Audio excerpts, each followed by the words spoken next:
Here in Naples, people are sick and tired of the garbage crisis that's been gripping the city. I've been to Naples many times over the years. Waste disposal has long been a problem, but with helicopters out watching over the dumps and special police units patrolling the streets, it's now reached a whole new level. In many districts, overturned rubbish bins bear witness to nighttime rioting. Naples has been in a state of emergency for days. People here are angry. They blame the city council and local politicians for the mounting piles of rubbish. As I discover, there's little sense that ordinary residents share some of the responsibility. This man says Neapolitans are law-abiding citizens who have been shouldered with problems caused by government incompetence. And this man tells me people are concerned for their children and their future, and that's why they're protesting. Standing outside his barber's shop, this man sums up the problem. Until recently it worked like this, he says. We all had a registration number and they checked whether we'd paid the garbage collection fee. Then they gave us the different bin bags for recycling. And if you didn't pay on time, you got fined. So what about the recycling, I ask? Clearly, that never worked out either. People just put all their trash in one bag. And he says he doesn't need the council to provide him with plastic bags. The waste produced by the barber's shop is simply added to the stinking pile outside.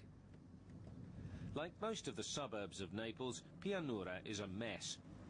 Antonio Graziano is my guide here. He's a local environmentalist who's been campaigning for years for the city to clean up its act. Now that the problem of garbage collection has come to a head, he says, people are beginning to talk about a far more serious problem. For decades, industry has been dumping toxic waste illegally, with no thought for the environment or local people's health. It's a scandal and a tragedy for the whole region, says Graziano. So the protests over the mountains of waste in the streets are only the tip of the iceberg, it seems. For a northern European like myself, it's hard to get my head around the problem. Why is it so difficult for the residents of Naples to cope with their waste problem? Antonio makes a phone call and does his best to weave through the chaotic traffic and past the mountains of garbage. The one exception is along the waterfront, where there's no trace of the waste. After all, this is where the tourists come. Antonio tells me the people who live around here know how to get their way. They've got the right contacts. A phone call is all it takes, and the sanitation department comes. It's not like Pianura, where we were before. But there are still lots of police around, keeping order here. The authorities fear angry residents from the suburbs could come into the centre to protest and disturb the peaceful Baroque piazzas. In the grand old buildings of the centre, resistance is brewing. At the Institute of Philosophy, we meet with some opposition politicians, scientists and environmental activists who are seeking solutions to the chaos.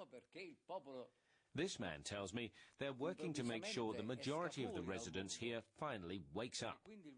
After all, a country can only function well when there are three things: territory, the state and the people.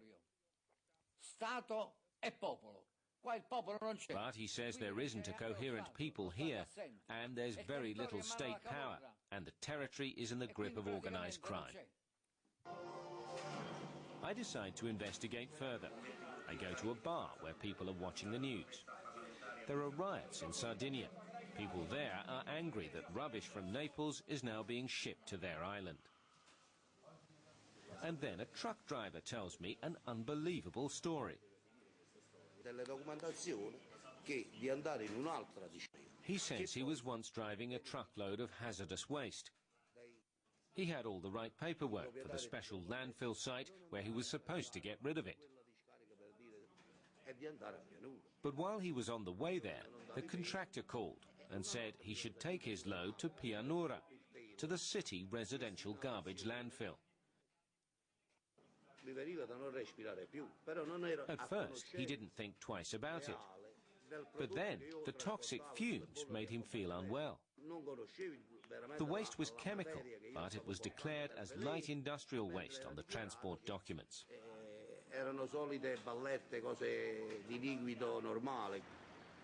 At last, I had some evidence.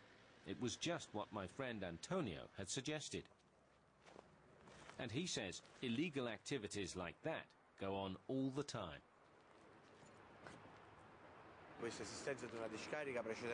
Antonio tells me this area is like a toxic waste dump. The surface layer of rubble and domestic waste is covering up something worse. These were all illegal mine shafts, closed up with earth. The whole area has been used as a tip, with the locals the worst offenders. But they weren't the only ones. This industrial cellulose and tons of black plastic certainly don't look like household waste to me.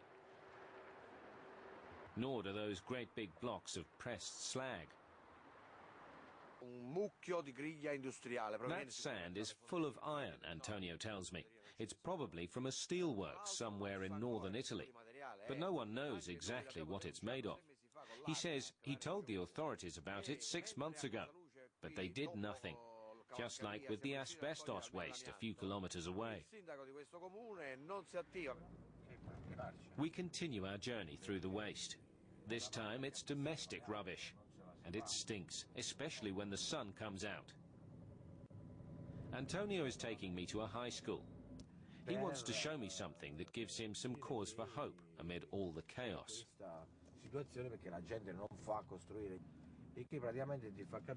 The school is home to a special project, an internet forum run by the students. They shoot photos and video of the illegal dumps and the rubbish piled by the roadside, and they post them on the web.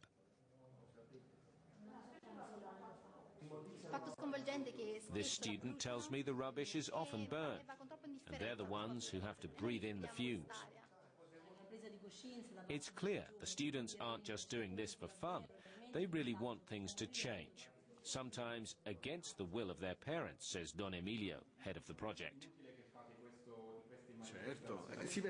He says, in general, people just think about themselves.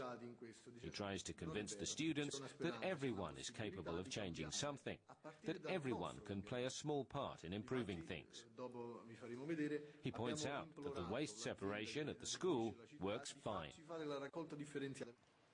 But that's very much the exception.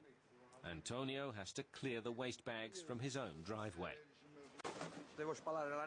He says, while in some countries you have to shovel snow, here you shovel trash. Around the corner, a Madonna statue that's seen better days. I'm starting to think it could take divine intervention to sort out this mess.